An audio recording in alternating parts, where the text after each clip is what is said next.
পাঞ্জাবের পাঠানকোটে সেনা ছাউনিতে জঙ্গি হামলার পর সতর্কবার্তা লালবাজারের তরফেও। আমরা এই মুহূর্তে দাঁড়িয়ে রয়েছি সেকেন্ড হুগলি ব্রিজ, দ্বিতীয় হুগলি সেতুর ওপর। অত্যন্ত গুরুত্বপূর্ণ জায়গা শহর কলকাতায়। হাওড়া এবং মেদিনীপুর থেকে যে সমস্ত গাড়ি কলকাতা শহরে আসে সাধারণত এই দ্বিতীয় হুগলি সেতুকেই তাদের ব্যবহার করতে হয়। আমরা সেকেন্ড হুগলি ব্রিজের টোল প্লাজার ঠিক সামনে দাঁড়িয়ে রয়েছি, যেটা এখন দেখা যাচ্ছে যে পুলিশের তরফ থেকে গাড়ি চেকিংয়ের প্রক্রিয়া চলছে। প্রত্যেকটা গাড়ি আলাদা আলাদা করে ডেকে তাদেরকে সাইডে সরানো হচ্ছে এবং তারপর গাড়ি চালককে গাড়ির সমস্ত কাগজ দিতে বলা হচ্ছে, চেক করতে বলা হচ্ছে। পাশেই নবান্ন, রাজ্যের প্রশাসনের মূল সদর দফতর, ফলত কাছাকাছি যে সমস্ত জায়গা সেখানে কিন্তু চিরুনি তল্লাশির প্রক্রিয়া চালাচ্ছেন কলকাতা পুলিশের আধিকারিকরা।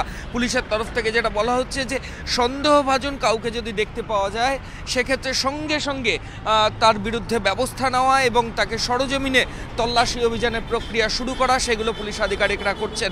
আর লালবাজার সূত্রে খবর, শহরের সমস্ত ভাইটাল ইনস্টলেশন যেমন ভিক্টোরিয়া মেমোরিয়াল, দ্বিতীয় হুগলি সেতু, বিড়লা প্ল্যানেটোরিয়াম সহ বিভিন্ন জায়গা সেখানেও কিন্তু তল্লাশি অভিযান চলছে এবং সন্দেহভাজন কাউকে দেখলে তাকেও সেখানে আটক করা হচ্ছে।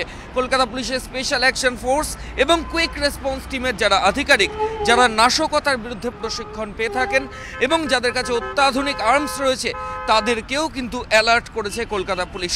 সব মিলিয়ে রাজ্যের বিভিন্ন জায়গায় এবং শহরের বিভিন্ন জায়গায় কিন্তু চরমভাবে সতর্কবার্তা নিয়ে চিরুনি তল্লাশি চালাচ্ছেন পুলিশ আধিকারিকরা। ক্যামেরায় অভিজিতের সঙ্গে ময়ূক ঠাকুর চক্রবর্তী, এবিপি আনন্দ, কলকাতা।